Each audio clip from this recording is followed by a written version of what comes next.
আসসালামু আলাইকুম everyone, welcome to my another tutorial video. আজকে আমরা দেখব কিভাবে গুগল থেকে রিভিউ দিতে হয়। তো গুগল থেকে রিভিউ দেওয়ার জন্য ফার্স্ট অফ অল আমরা একটা ব্রাউজার ওপেন করব। এরপরে ব্রাউজারে আমরা সার্চ করব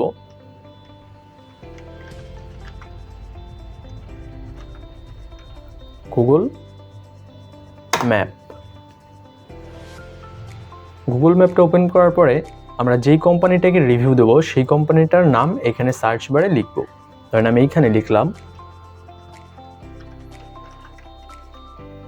ডিজিটাল আইটি ইনস্টিটিউট। তো ডিজিটাল আইটি ইনস্টিটিউট লিখে সার্চ করার পর আমার সামনে ডিজিটাল আইটির যে পেজটা আছে সেটা এখানে ওপেন হবে। ওপেন হওয়ার পরে আমরা একটু নিচের দিকে স্ক্রল করে নিচে আসব। এরপর আমরা এইখানে একটা অপশন পাবো রাইট এ রিভিউ। দেখেন এইখানে অলরেডি 887 জন রিভিউ করছে। তো আমরা এখানে রাইট এ রিভিউতে ক্লিক করব। রাইট এ রিভিউতে ক্লিক করার পরে আমরা এখানে একটা অপশন পাবো স্টার চিহ্ন। তো আমরা এখানে চাইলে 1 star, 2 star, 3 star, 4 star and 5 star দিতে পারবো। আমি এখানে টোটাল 5 স্টার দিলাম।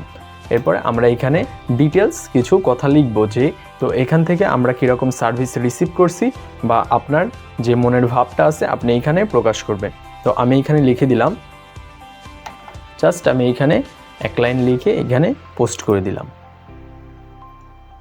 পোস্ট করার পর আমার এখানে ডান করে দিব আমি। তো এইভাবে আপনারা গুগলে রিভিউ করবেন। যে কোম্পানিকে রিভিউ করবেন সেই কোম্পানির নামটা গুগল এখানে আসার পরে সার্চ করবেন, দেন আপনারা ওই কোম্পানিটাকে একটু স্ক্রল করে নিচে এসে রিভিউ দিয়ে দিবেন। তো এইভাবে আপনারা গুগল থেকে কোনো কোম্পানিকে রিভিউ দিতে পারেন।